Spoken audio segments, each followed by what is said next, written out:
I have to deal with a lot of, silly stereotypes that the women can do this kind of work, surgery, facial surgery.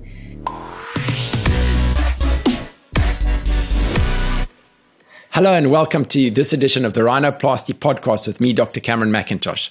We are in the month of April with the leading ladies around the world, brought to you by Pentax Loops. Now, if you listen to the end of the podcast, I'm going to be able to give you the person to contact for Pentax Loops. These are game changers. Normal loops, you're looking straight down, damaging your neck, small field of view. Pentax Loops have changed the game. They've got a wide field of view, and you can look straight ahead, whilst this prism loop allows you to look down on the patient. So I'm a firm believer in getting Pentax Loops. So let's just crack on now. So our guest for today, I'm very excited, all the way from South America and Ecuador, the president of the Ecuadorian Rhinology and Facial Plastic Society, Mariana Vasquez. Welcome to the show.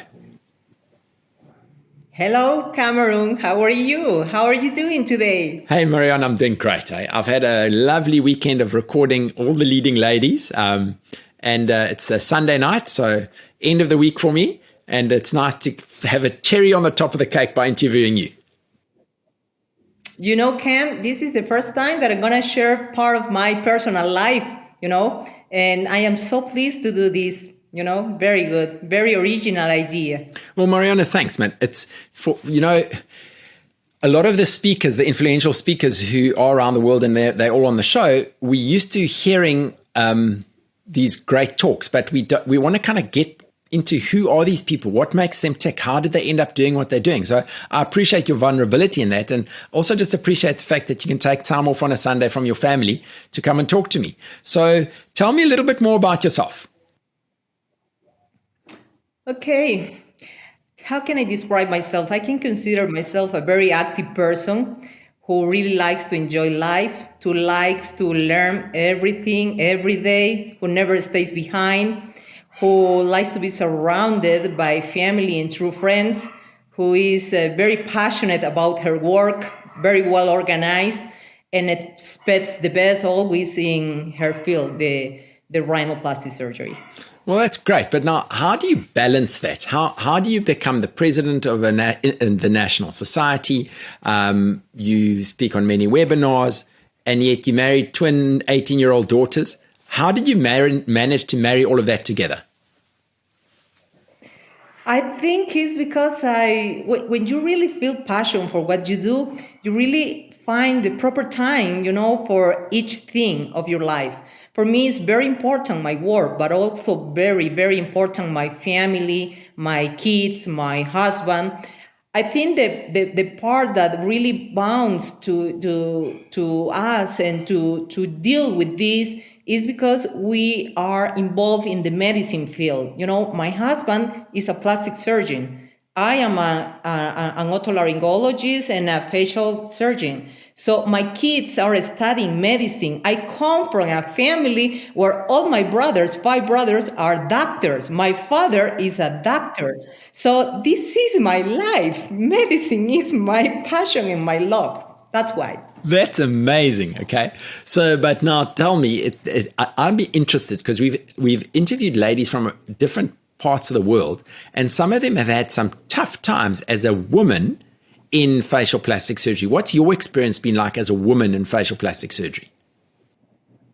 Okay, I think this is a really tricky question. You know why? Because I belong to that era where 30 years ago, I started in this career in medicine. Studying medicine. And at that time, I made up my mind. I want to be a plastic surgeon. But in the way, I met my husband, who is 10 years older than me. So I decided at that time, okay, I don't want to have any competition with my husband. Because at that time, it was really hard to be a woman and to be a surgeon. So especially if you're going to live with a plastic surgeon. So at that moment, I said to myself, okay, I'm gonna pick a career, but we can share certain things, but we can't generate any competition. So I decided to study otolaryngology. And after that, when I finished otolaryngology, I said, okay, this is not enough. I really want to have a fellowship. So I decide I have to go to Barcelona, Spain. And I had 1 year of fellowship with ear surgery with Dr. Garcia Ibanez in Barcelona. So after that, you know what? I came to Ecuador again and I said, okay, I'm gonna pick a different way, different to my husband. And then I start doing ear surgery, but it didn't feel me. It didn't feel me the way I felt when I decided to do, plastic surgery. So I said, okay, I'm gonna try some rhinoplastic work with my patients. I'm gonna see what is gonna happen. And then my patients, start liking me as a doctor who does a good work in nose surgery. So I said, okay, what am I gonna deal with my husband and not generating any competition with him? So I said, okay, I'm going to have a backup. I need a title that makes me very confident about this field. So I decide to do the homologation with Dr. Fernando Pedrosa in Colombia. So I went to Colombia, and that's why I have a title as a facial plastic surgeon. And after that, my life changed totally, totally, totally. So now I can feel very confident about my work. I am improving my results. Maybe it's because of the self esteem that you can gain through the years. And I have a good backup. I have a title that encouraged me to do this work. And I really love my work, what I do now. That is really inspiring. So now tell me, so your husband, is he more body plastic and then you the facial plastics? Yes, that's why. He's a plastic surgeon. He does corporal surgeries, also facial surgeries. When he has his patients, I help him. When I have my patient, he helped me. And, now I can say that it was a hard way. I can't tell you that it is not a hard road. And I have to follow that road until I got what I want. I have to deal with a lot of, silly stereotypes that the women can do this kind of work, surgery, facial surgery. But now I can feel so happy about this, and I can have a very good, work with my husband, sharing what we really like to do, facial surgery. Yeah, but that's great. So my wife is actually my assistant for my rhinoplasties. We were at med school together, but then I went further and specialized and she didn't.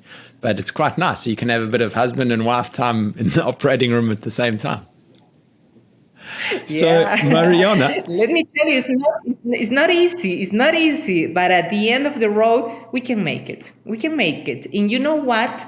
That's why at the end of all this way, we decide to have a center. So we have a facial plastic surgeon center now here in our city. And we share our patients. He has his own patients. I have my own patients. But everybody knows that we are a team, a surgery team. So that's great. I think this is incredible. okay, so what would your message be for particularly girls who are considering a career in medicine? The pitfall for career of medicine? What would your message be to girls who are considering wanting to make a career out of medicine and become doctors? To become doctor, what do they have to have? No, what would you say to a girl if a girl comes up to you and she says to you, Dr. Mariana, I'm thinking of wanting to become a doctor? What would your response be to them? Okay, to encourage them to follow medicine. I think, in every field of your life, if you want to be the best doctor, do it. If you want to be the best architect, do it. But try to do your best, to be the best version of yourself in this field. Because if you just say, okay, I'm going to study medicine because I want to have a very high social life and have a little bit of money doing this career, the success is not going to be enough if this is only economical, But if you say, no, I am very passionate about this work, do it, because this is hard. I know medicine is hard, has been hard all the life. And you have to keep learning every day of your life. But if you are very passionate about that, do it. Why not? Everyone can do it. Now, so your kids are doing medicine, your hubby's, you're a specialist, 5 brothers are doctors. What do you do when you're not doing medicine? It's hard to tell you what I do when I am not talking about medicine, but you know what, Cam? I really enjoy my house. I really enjoy my life at home. I like to do a lot of exercising. I have my own gym at home. I do a lot of running. I like to watch a lot of movies with my kids. And also I like to play my piano because I was learning piano since I was 5 years old. So I really enjoy that. Okay, so what kind of running do you do? At home. Do you do trail running? Are you running what distance do you run? Until now, 16 kilometers. Yeah, those are, the races that I had been running. And I have a lot of certifications of that. So I can't lie to you. Well, that's And great. also, Well, we're going to have to run together one day. Yeah. But the climate in Yeah, it's Ecuador okay. must be pretty hot during the day. I mean, Not really. I live in the Sierra. So in the Sierra, the temperature, the highest is 24. And normally it's 18 degrees, 17 degrees. Now, especially now, we are having temperatures like 8, 10 degrees in the morning. So it's a little cold, the Sierra. Yeah. It's different to the coast. The coast, you can deal with the weather of maybe 30 degrees. Yeah, this is high. I mean Celsius grades. sure. Oh, well. Okay, so let's move on now into getting into a little bit more of one of the topics you want to teach us about. I know you were one of the people who spoke at the World Rhinoplasty Day last year. I was blown away by that. And the team from Ecuador was great. But tell us about what you want to share with tonight. And then at the same time, you can open your screen. And I'd remind you that for the people who are not watching it on YouTube but are listening on the podcast, you will have to explain really nicely as you go through your slides what you're talking about. Yep, very well. Let me share.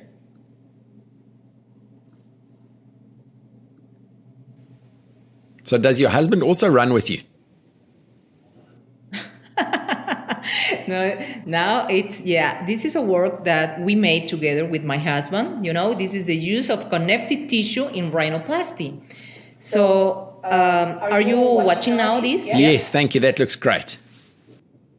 Okay, very good. So, here I am, Mariana Vasquez. Victor Salcedo is my husband. We have the Center Excellence here in Cuenca, Ecuador. So I wanted to show you something about this connective tissue that we are using since maybe like 2000 and 2015, maybe. Yeah, we start using that kind of tissue. We discovered this tissue because we were doing a lot of secondary rhinoplasty, patients who came to our offices looking for a better nose, and we had to deal with what kind of reconstruction we could offer to these patients, especially with a lot of irregularities in their dorsums. So always we go first to the ears to get the cartilages that we're going to use for the reconstruction of their noses. So when we were dealing with that, trying to obtain in the retroauricular cartilage, we found that connective tissue. And the first time we used that connective tissue, we used just for covering a graft that we were using for reconstruction of the nasal tip. So this is the connective tissue that soften contours, especially used in thin skin for creating a dorsum uniformity, and also makes easier the integration of the grafts. So what is the connective tissue? It's a soft tissue with rich in collagen fibers, elastic fibers, and makes the integration of this tissue so easy inside the nose. Where do we obtain this lax connective tissue? From the retroauricular region, as you say, here. So we use this to cover irregularities of the nasal dorsum, as you can see here in this dorsum of the patient in the photo. This is a very good for covering, especially when we are placing the graft cartilages using in the nasal tip. We have to soften the contours of the nose, of the nasal tip. We don't want they really be visible through the skin, so we use this tissue for covering all the grafts. As you see, we are using this connective tissue for creating a soft implant with diced cartilage for making a very good augmentation of the nasal dorsum in people who have short noses. And this tissue normally we obtain from the retroauricular region, and we fill this with diced cartilage from the retroauricular region cartilage, nasal septum, or costal cartilage. As you can see, this is the implant that we use normally for augmentation of the dorsum. I can't tell you that this is, wow, just the only tool that we can have for making an augmentation of the nasal dorsum. But this is another chance that you can have it if you say, okay, I don't have fascia. I don't want to take a temporal fascia because this is really thin and this patient has a really thin skin. In these cases, you can have this connective tissue. So you can see the photo. This is the retroauricular region. You can find here the retroauricular cartilage and also obtaining this connective tissue from the retroauricular region. So you don't need to make 2 incisions for getting this tissue. So Mariana, question there. Are you taking it more retroauricular rather than onto the mastoid?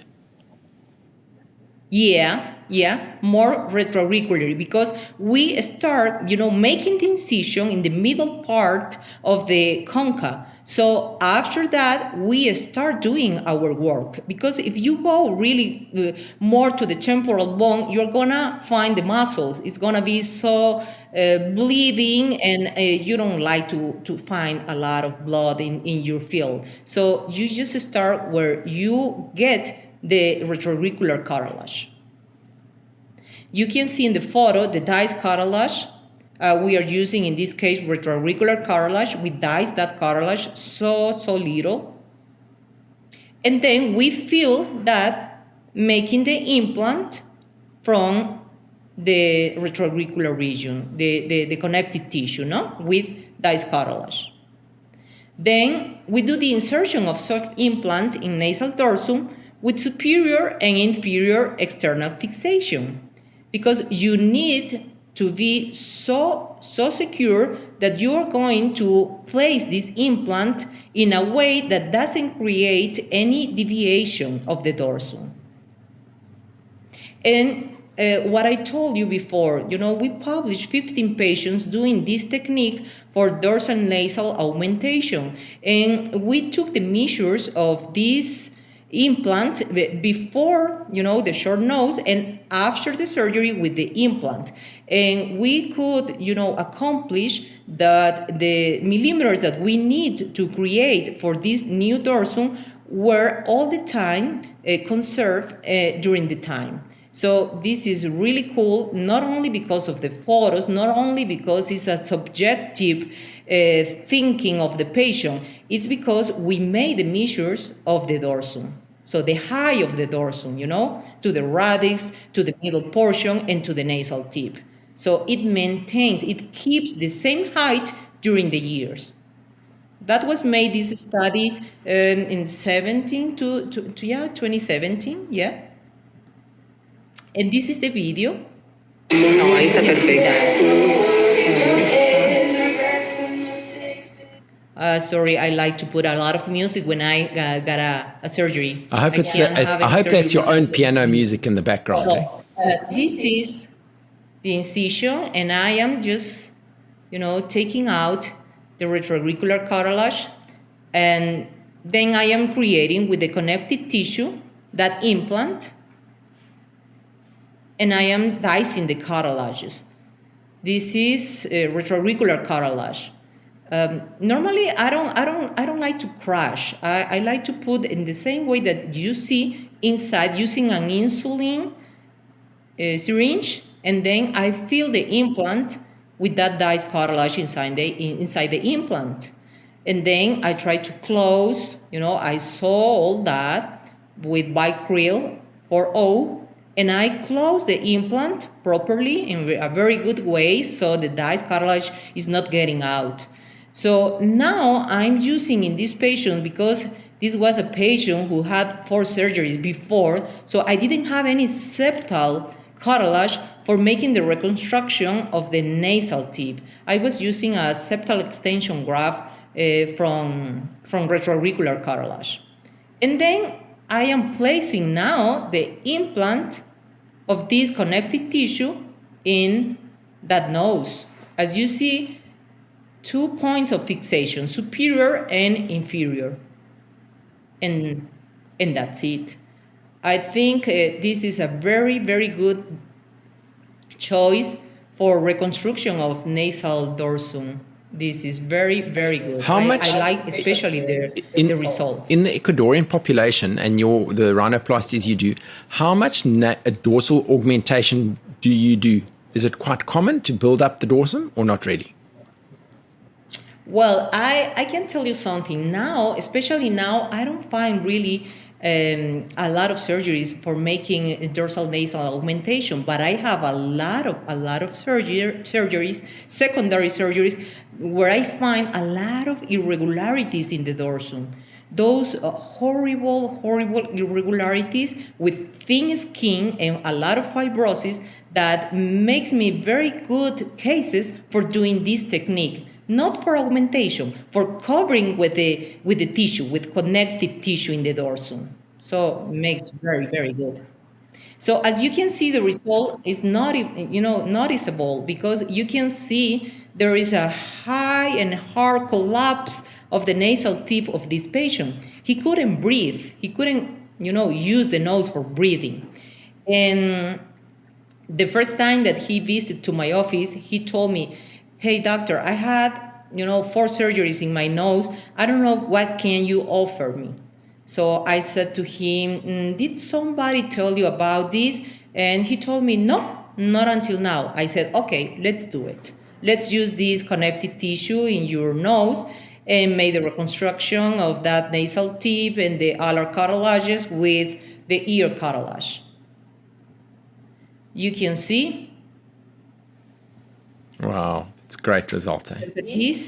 I think this is the view where you can observe with the detail all the things that we made with that tissue. It's really cool.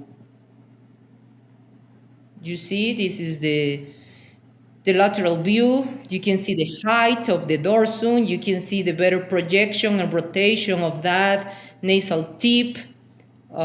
Also, the reconstruction of the alar cartilage in this patient, that was cool. That was really good. I felt comfortable with that result, especially after 3 surgeries behind you. So this is another view of this patient, and especially after this surgery, the patient was able to breathe, which is very important in a patient. And look, this is what I say. This is a very hard collapse of the nose. And this is another patient. This is a short nose. She had 2 surgeries before coming to my office, and she was looking for the same. "I really hate my nose. I really hate my face. I don't like this result. Everyone tells me that I have a pig nose, like a pig with the nostrils, facing to your face, doctor. I am very disappointed of my results. I am having even depression," she told me that. And I was using also this. I made also the implant with this tissue, connective tissue.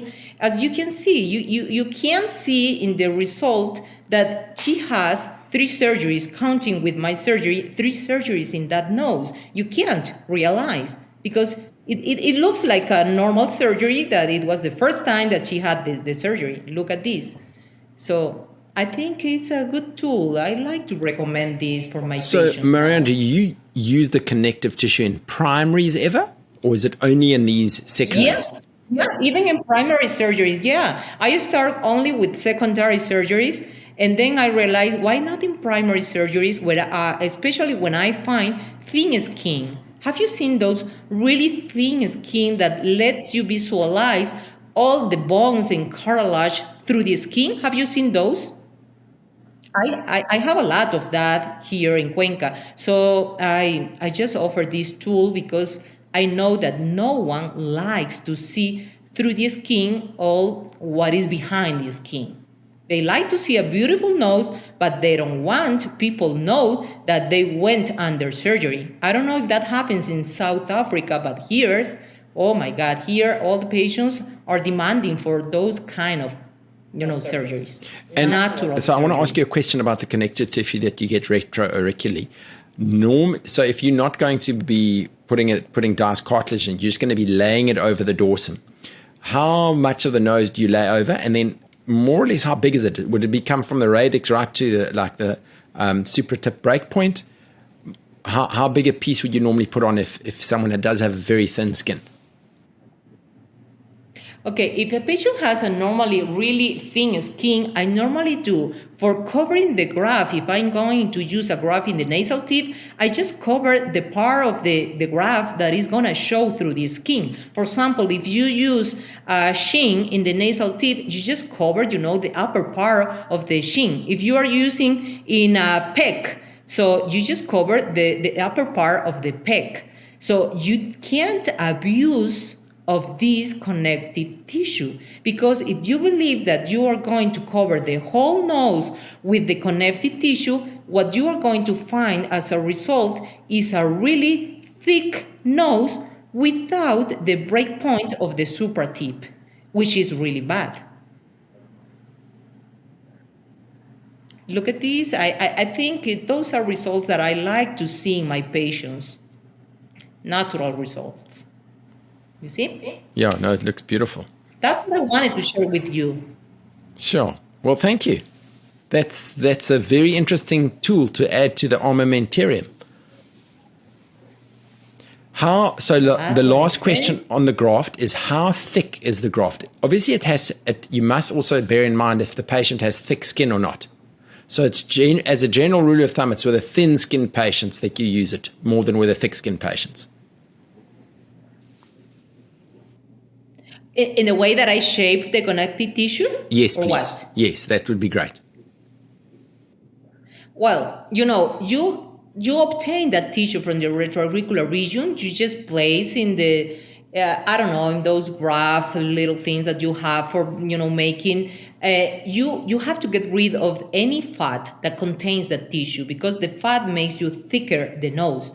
But if you just take that connective tissue, you don't smash, you don't crush, you don't, try to make thinner. You just use the blade, the 15 blade, and you just get rid of any little fat around that tissue. That's it, no more. And you just place, if you wanna place in one little thing of the nose, because you notice that maybe maybe the part of the cartilage is showing a little bit through the skin, you use just in that part. In what way you can place that? Using needles,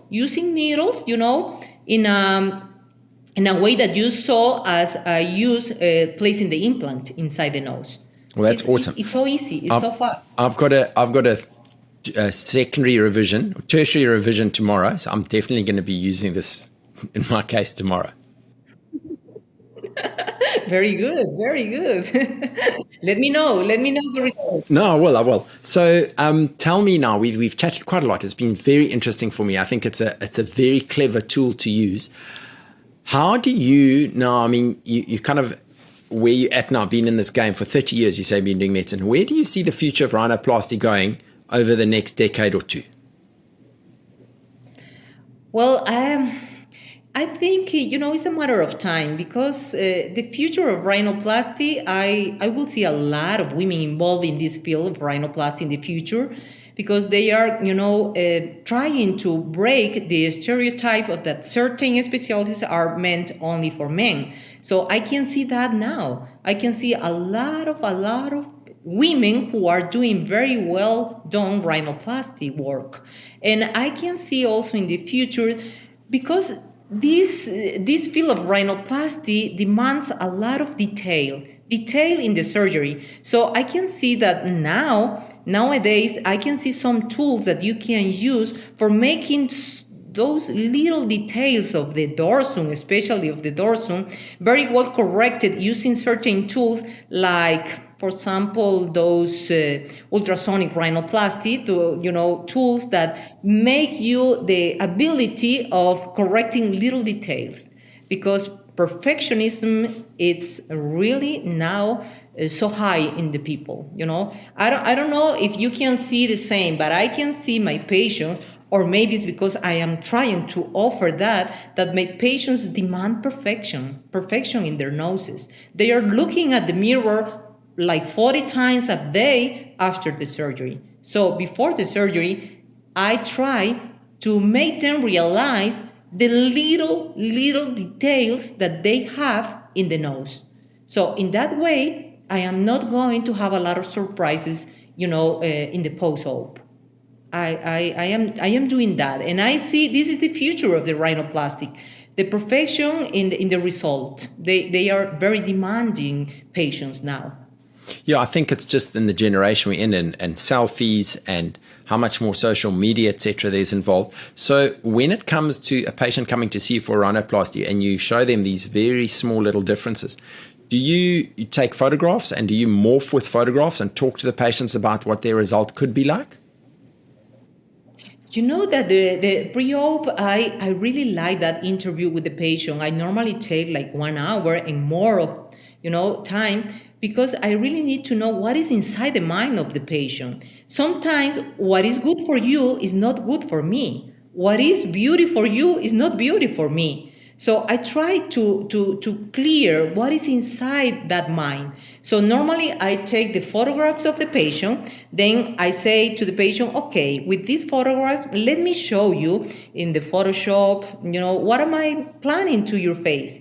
Normally I tell to the patient, I don't see only your nose. I see the whole face. And if I can see that is not a good balance with the new nose that I can create to you, let me tell you what else I can advise to your face. So in that moment, I just say to the patient, I'm gonna do this work, and if you like it, okay, tell me now. But if you don't like it, also tell me what would you like to change about the face.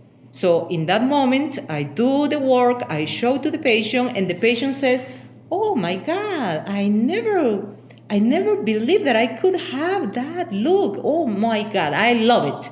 And there are some patients that in the first, they say, but I could like that. Maybe you could advise me something else in the dorsum, because I'm not really convinced about that dorsum. And I say, okay, what could you like in the dorsum?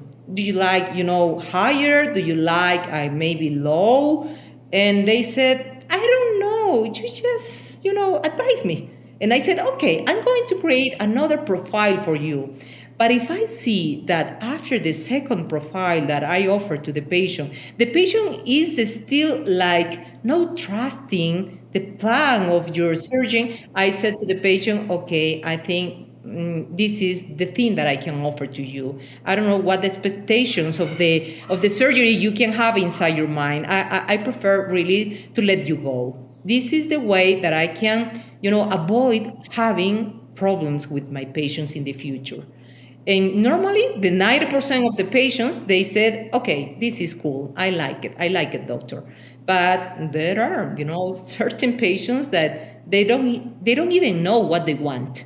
And if they don't know what they want, nothing is going to convince them that is going to fit you, So I remember this is the way that I proceed. Somebody once told me, you never regret the operations you didn't do. Yeah. Yeah. And normally, sometimes because it's a challenge for you, not letting that patient, goes out, feeling that you are not good enough for that patient. You just say, okay, I'm going to be patient. I'm going to show this patient more and more and more and more about me, until you just said, okay, the patient said, okay, I like it. But after the surgery, you just regret it. You just said, oh my God, why? Why? I received signals and I didn't do anything. So that's why. Sure. Okay, so the last question I wanted to ask you was, tell me a little bit more about your guys' society. What's the history? When did it start? What does it do? Yeah, you're the president at the moment. Do you have meetings now? How's COVID affected us? I'm interested to know about the society a little bit more. Okay, let me tell you that I am in this society like maybe 10 years ago, and I was part of the society, but in a way that they chose me for, being a speaker in reunions, in meetings, in congresses, but I wasn't an active part of the society. So until the last year, they called me, I received a call from someone who was a president of the society. And he told me, would you like to be the president? And I said, oh my God, but what I have to do in this society, because I don't know so much about this society. And he said to me, no, you're going to learn so fast. This is easy. You just have to gather people. And I said, but in what way? Now we are, inside the house. I can't have any meeting. And I said, no, don't worry about that. With the time you're going to learn. And I said, okay, another challenge for myself. Okay. I said, okay, let's go. And after that, when I start, doing or having this responsibility, I said to myself, what are you going to do in this year? This year, everything is closed. You can't organize any Congress, because for me, the Congress is like the gathering of all the knowledge of all the professors and teachers around the world. So I said, what am I going to do? Everybody is organizing these webinars. So I don't know, people are getting tired of these webinars. And I said to myself, I'm going to try to do my way, the way I can do it. Then I received a mail from the International Federation of Facial Plastic Surgeon Societies. And it was incredible. That was a really wonderful surprise to find people very humble, very intelligent, very skillful, and trying to provide me a lot of tools for making our societies better. Sharing knowledge, being part of the international knowledge. And I said, okay, I'm going to take it. And I'm going to have a reunion with my people, telling them that there are benefits that maybe we didn't know. And now we are sharing those benefits. And we are being part of these benefits of sharing knowledge and webinars and more things that they are planning for the next years. So I'm really cool with this. I don't know, maybe you can tell me more, because you have been organizing a lot of original things around the world. Yeah, no, it's been fun. COVID's been changed the game for us completely. But Mariana, what strikes me the most is just your enthusiasm. We've chatted now for like nearly 40 minutes, and it's just great to see somebody who's out there. You want to make it happen. You're not involved with all the extra politics, etc., etc. I think it's such an inspiration, not just to the ladies out there, but to the guys as well. So I really want to wish you the very best. I hope things just go from strength to strength for you in the practice and in the society, and as you mentor more ladies to be part of this wonderful rhinoplasty world that we find ourselves in. Yeah, I think that you are one of those guys who are doing a very good part in doing and organize these kind of original things, that these, making the place for women who are leading rhinoplasty in the world. Thank you very much thank you very much for doing this work, very good. That's very great. good. Thank you. So to those listeners who've gotten all the way to the end now finally I'm giving you the details for being able to get these very cool Pentax loops. So what you need to do is go to their website, which is www.pentaxloops.com. That is PENTAXLOUPES.com. Send them an email and tell them that you listened to Mariana on this Rhinoplasty podcast and that they must give you a good deal on some very cool loops. So yeah, that brings us to the end. Mariana, thank you very much. It's such a pleasure to have had you on the show, and enjoy the rest of your day. Thank you very much, Cam. See you soon. Bye.